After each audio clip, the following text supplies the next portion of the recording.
Bonsoir mesdames, messieurs et merci de nous retrouver sur les antennes de la télévision du monde pour cette édition du 20h, édition que nous ouvrons par les titres et ce mouvement d'humeur observé par les conducteurs de motocycles à titre onéreux. C'est dans le chef-lieu du département d'Undé à Banganté, fatigués des écarts de conduite de certains hommes en tenue qui ne cessent de les interpeller et mettre leurs engins en fourrière.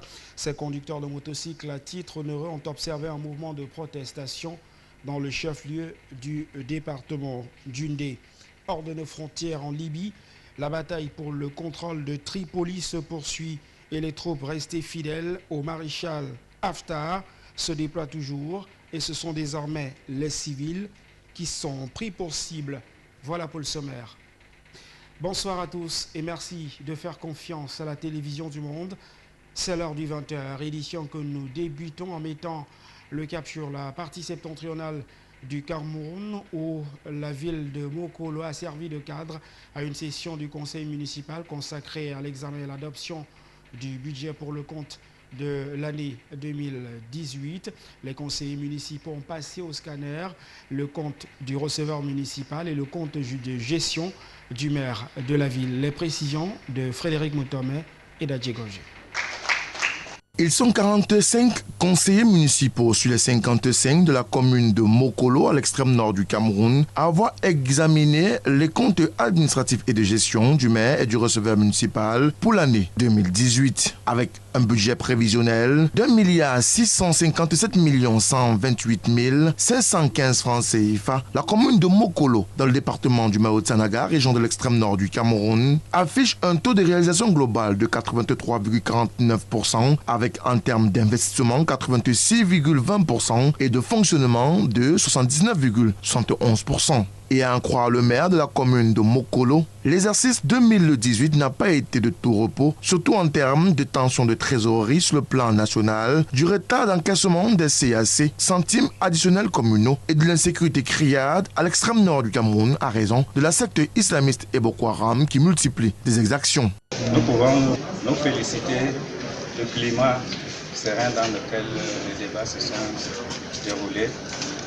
Nous devons nous féliciter de la réalisation de nos projets qui vous a été communiqué à 98%, malgré les difficultés auxquelles nous avions à faire face.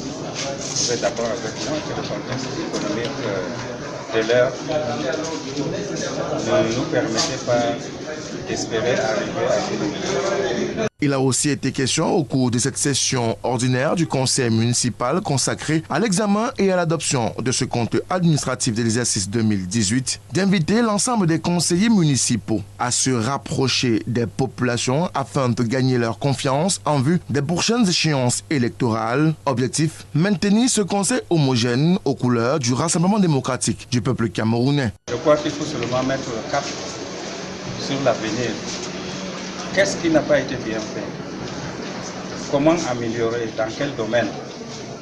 Qui mettre en contribution? Quelle expertise faut-il avoir pour améliorer ce qui n'a pas été bien fait et maintenir la méthode de travail qui nous a permis d'arriver à ce point où on a atteint le 98%. Pour la tutelle, la bonne tenue des sessions et surtout l'encadrement efficient des populations par l'exécutif communal et l'organe délibérant rassurent quant à la qualité des réalisations menées sur le terrain. Beaucoup de nos recettes sont mobilisées soit à moitié ou bien légèrement au-dessus de la moyenne par rapport à la décentralisation, par rapport à la mobilisation des recettes locales devant permettre aux communes de répondre mieux aux dépenses pressantes, aux dépenses qui doivent être prises en charge en attendant les appoints de l'État. De bons points donc au finish pour le maire et le receveur municipal qui salue au passage le déploiement efficient des responsables des cantons de Gawar et Matakam Sud pour le recouvrement des taxes et recettes de la commune de Mokolo pour l'exercice 2018. Le premier verdict de la série d'émissions des titres visant à lever 150 milliards de francs CFA sur le marché de la BEAC sera connu ce 22 mai 2019. L'opération avait été lancée à Douala, c'était en 15 mai, et visait surtout à mobiliser les fonds pour le financement de nombreux projets. Reportage. C'est ce 22 mai 2019 que le Trésor public camerounais aura une idée claire de l'accueil que les investisseurs du marché des titres publics de la BEAC ont réservé à l'émission d'obligations du Trésor assimilables d'une maturité de 3 ans. Cette première opération d'une série de 3 a été lancée le 15 mai 2019 dans la capitale économique camerounaise. Elle vise surtout à lever une enveloppe de 50 milliards de francs CFA à un taux d'intérêt de 4%. Dès le 23 mai 2019, selon des sources bien introduites, les enchères seront de nouveau lancées pour la deuxième émission d'obligations du Trésor assimilables pour un montant de 50 milliards de francs CFA et d'une maturité de 4 ans. Pour cette seconde levée des fonds, l'offre s'arrêtera le 29 mai 2019 et sera rémunérée à hauteur de 4,7%. Rappelons qu'au mois de septembre 2019, et non au mois de mai comme initialement prévu, le Trésor public du Cameroun ambitionnait de lancer la troisième émission d'OTA pour le même montant, ainsi que pour une durée de maturité de 5 ans et un taux d'intérêt de 5,6%. Au total, c'est une enveloppe globale de 150 milliards de francs CFA que le Cameroun recherche sur le marché de la BEAC pour le financement de certains projets d'infrastructure. La paroisse de l'église évangélique du Cameroun de Bonakou a repris ses activités au quartier Akoa, c'est ici à Douala, scellé par l'autorité administrative du 2e arrondissement à cause de conflits et de querelles de leadership. Le culte a repris au centre de cette paroisse dimanche dernier. Jean-Jean Mayedna.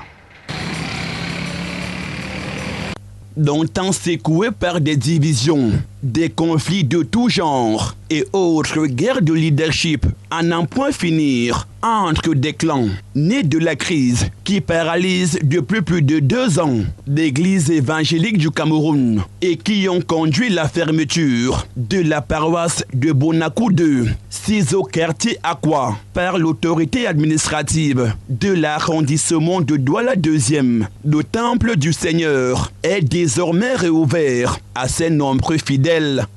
C'est une grande joie pour moi de ce que les activités reprennent dans cette paroisse aujourd'hui. Vous savez, chacun a une histoire dans l'église évangélique et puis moi j'ai une histoire particulière avec cette paroisse. Oui, le temple de Bonakou de son renouvellement passe aujourd'hui. Donc voilà pourquoi nous sommes là. L'espoir, c'est de rassembler les chrétiens et les chrétiennes dans notre paroisse. Et par l'aide de Dieu, je suis sûr qu'on le fera. Ce qui m'a motivé d'être là aujourd'hui, c'est quand j'ai appris qu'aujourd'hui c'est le lancement du culte ici à Bonakou 2. Je suis venue avec une grande fierté que vraiment le Seigneur nous a accordé cette journée et le Seigneur était avec nous. Parce que nous avons vraiment bagarré. Ce dimanche 19 mai 2019, veille de la célébration de la fête de l'unité au Cameroun, était donc une journée toute particulière pour l'ensemble de la communauté chrétienne de l'église évangélique du Cameroun et singulièrement pour les fidèles de la paroisse de Bonakou 2, venus écouter la parole du Seigneur à ce culte de réouverture qui sonne comme une résurrection. Vous savez, quand quelqu'un sur qui on a porté tous les espoirs s'endort, en réalité tout est fini. Et donc avec le Christ, le jour de la résurrection de Christ, tous les espoirs sont permis. Donc aujourd'hui, avec la réouverture du temple de Bonakou 2, c'est comme une espèce de résurrection. Naturellement, donc, tout le monde est en joie. C'est pour ça que vous voyez, les gens sont en liesse ici. Et parmi les fidèles qui ont pris part à ce culte de réouverture, le chef supérieur du canton Akoa, Sa Majesté Charles Dindika Akoa III, qui a véhiculé le message de paix et unité et invité par la même occasion l'ensemble des fidèles des camps, hier en conflit, de rejoindre leur temple pour servir davantage le Seigneur et Sauveur et non des hommes. Et aujourd'hui, la bergerie est là et le berger également. Nous sommes très heureux. Mais ce qui manque le plus à l'EEC, je l'ai dit tout à l'heure, et qui manque à notre pays, c'est la paix et l'unité. C'est pour ça que j'invite tout le monde, n'est-ce pas, à œuvrer pour que cette paix revienne, n'est-ce pas, dans l'église EEC et que la paix et l'unité reviennent dans notre pays pour que nous puissions vivre ensemble comme le demande notre Dieu Tout-Puissant. Espérons que cette réouverture officielle ne sera plus teintée par des oiseaux de mauvais augure, des apôtres de la division dans la maison de Dieu. EEC, paroisse de Bonakou 2.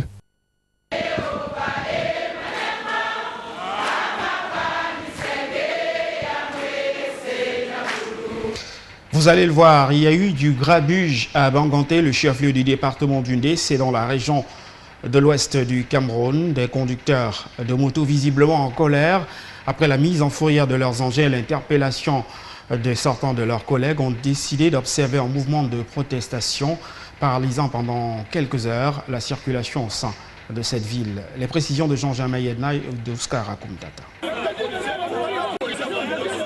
Ce sont des conducteurs de mototaxi, visiblement remontés, qui ont pris d'assaut les artères de la ville de Banganté pour dénoncer ce qu'ils qualifient d'abus d'autorité, d'arnaque à ciel ouvert, bref, des écarts de comportement de certains hommes en tenue du chef-lieu du département d'Undé.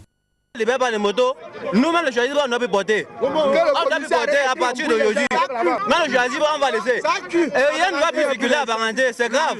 Madame la ministre qui était là, tout marché normalement ici à Banganté. Maintenant qu'elle est partie, nous sommes finis ici. On nous menace trop ici à Banganté.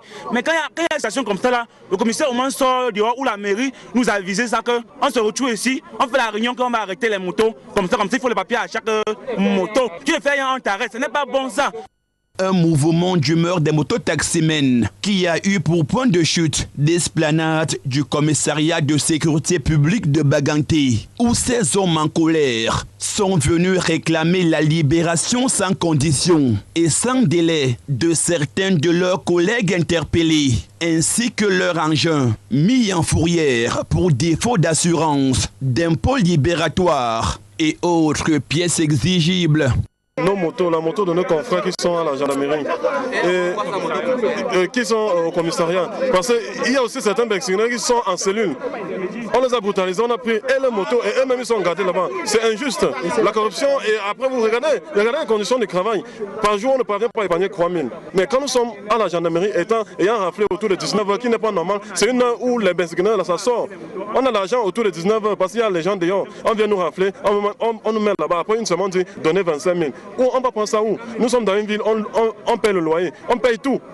Et à l'issue d'une réunion de crise tenue à la préfecture d'Undé entre autorités administratives, le maire de Banganté, des forces de maintien de l'ordre et les représentants des bensikineurs, certaines résolutions ont été prises de commun accord.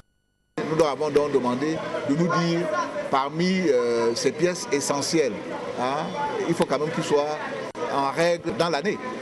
Et ils ont donc arrêté que le premier papier, vous avez entendu, c'était donc le chasuble. Et puis après, le mois d'après, ça devrait être l'assurance. Et puis l'impôt, ils vont terminer dans l'impôt libératoire. Il faut que nous, les Bensikineurs, nous soyons en règle. Et il nous a laissé du temps de le faire. Il a libéré les motos qu'on avait déjà pris, toutes les motos qu'on avait déjà pris, il a libéré en donnant à une seule faveur que nous, il nous a donné le temps de faire tous nos papiers nécessaires pour faire le transport de motos dans la ville de Banganté. Et nous sommes très reconnaissants par rapport au geste de monsieur le préfet et monsieur le maire. Monsieur le maire nous a promis de nous faire les cartes d'identité et il nous a promis de nous faire les permis. Des mototaximens qui avaient garé leur engin en signe de protestation ont enfin repris du service au sortir de cet échange dans la ville de Banganté.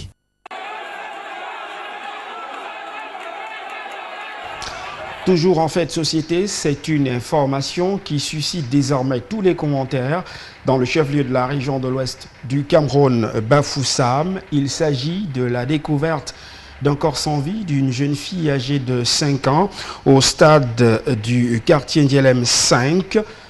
Selon les premiers éléments d'enquête recueillis sur le lieu, il s'agirait donc de la dépouille de la demoiselle Ngamsu Siri Noël Price, et les médecins indiquent qu'elle aurait été victime de sévices sexuels avec extraction de la vue. Jean-Germain Yedna nous en dit davantage.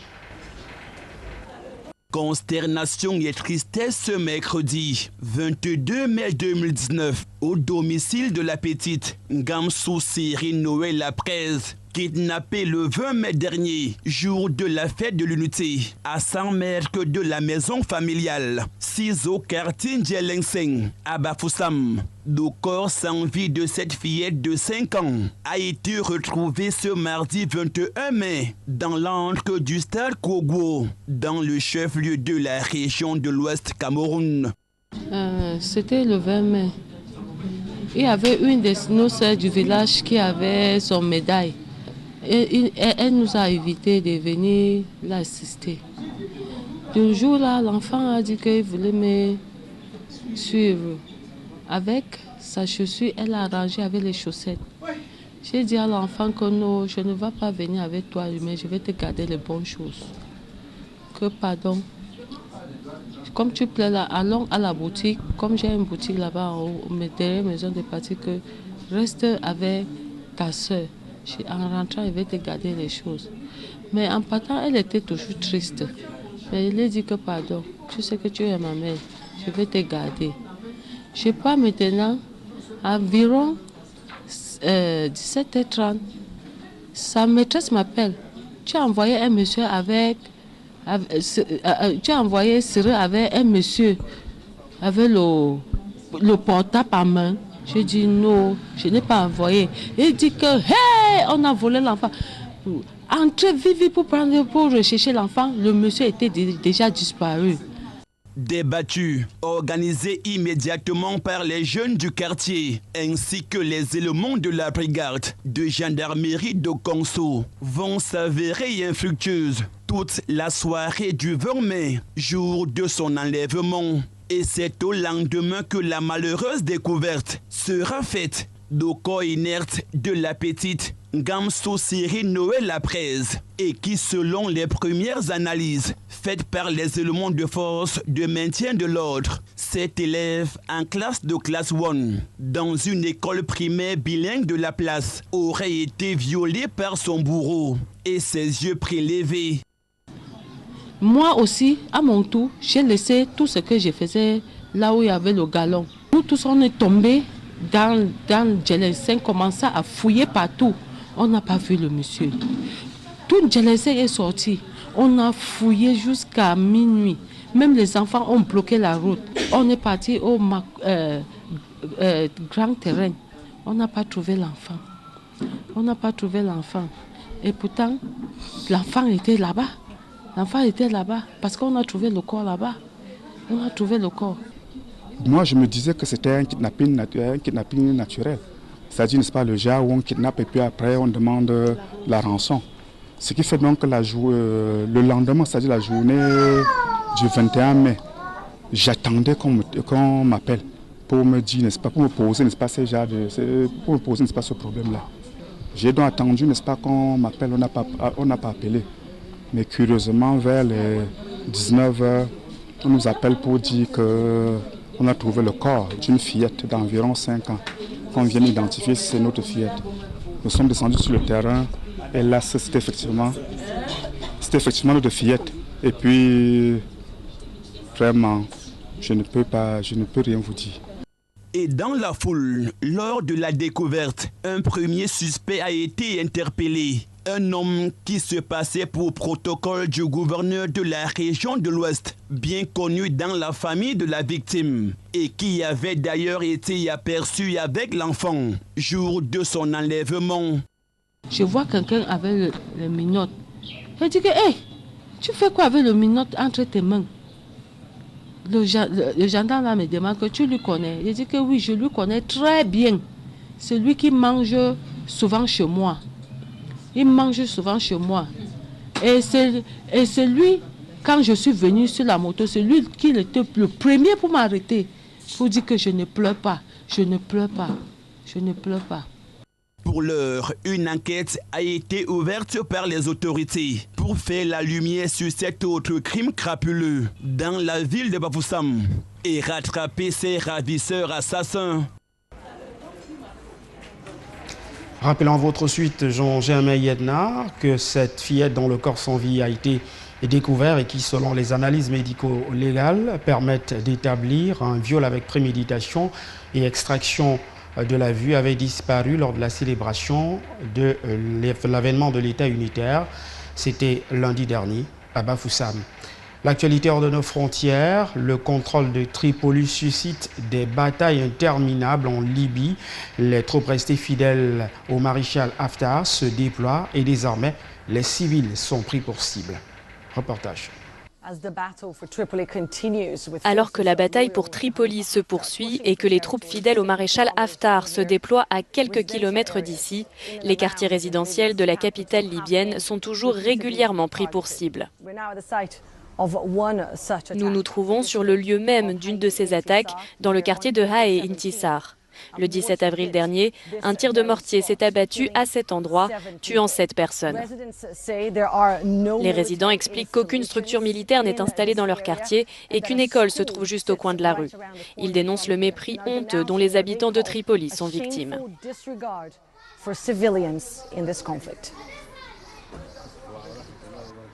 Riyad El Ami reste hanté par ce moment.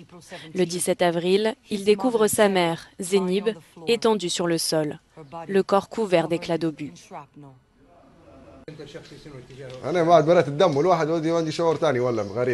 Quand j'ai vu tout le sang partout, j'ai perdu la tête. Aujourd'hui, j'ai un sentiment étrange. Quand votre mère meurt dans vos bras, vous perdez la tête. J'étais choqué, je n'arrivais plus à respirer.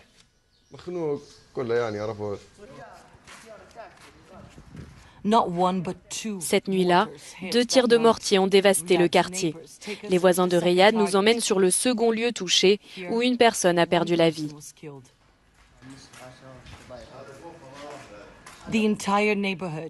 Depuis, tous les habitants sont tourmentés par la même question. Pourquoi eux ?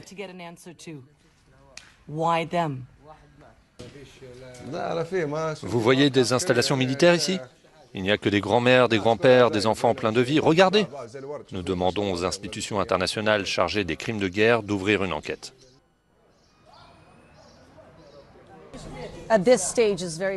Pour le moment, difficile de déterminer clairement qui est à l'origine de l'attaque. Mais les offensives délibérées contre des civils et des quartiers résidentiels constituent des crimes de guerre et Amnesty International a d'ores et déjà réclamé une enquête. 6 semaines après le début de l'offensive lancée par Khalifa Haftar pour prendre le contrôle de Tripoli, plus de 400 personnes ont été tuées et plus de 60 000 ont dû fuir leur domicile.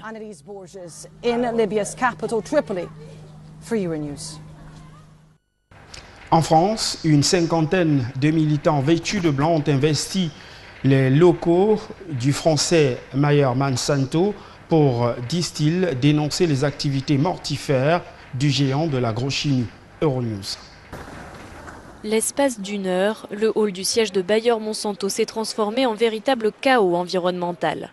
Une cinquantaine de militants vêtus de blouses blanches ont investi les locaux en région parisienne pour dénoncer, je cite, les activités mortifères du géant de l'agrochimie empêtré dans le scandale du glyphosate. À l'origine de cette action, plusieurs organisations dont Attaque et Radiaction. Par cette action, nous voulons montrer le modèle destructeur que Monsanto promeut depuis des dizaines d'années, et notamment l'usage destructeur des pesticides pour la biodiversité et le vivant en général. Aujourd'hui, il faudrait obliger ces multinationales à reconnaître la nocivité de leurs produits, à ce qu'elles indemnisent les victimes, que ce soit les personnes ou je dirais même les dégâts environnementaux plus généralement, à interdire ces produits. La Confédération paysanne, qui a elle aussi participé à cette action de désobéissance civile, a annoncé son intention de porter plainte contre Bayer. Les organisations réclament également l'arrêt de la production du glyphosate avant 2021. Une porte-parole de Bayer France a indiqué que le groupe était prêt à discuter de ses activités, tout en regrettant, je cite, la forme de cette manifestation à l'encontre de l'entreprise. Avant de refermer définitivement cette édition de l'information ce soir, nous vous rappelons les principaux titres qui en ont constitué le sommaire.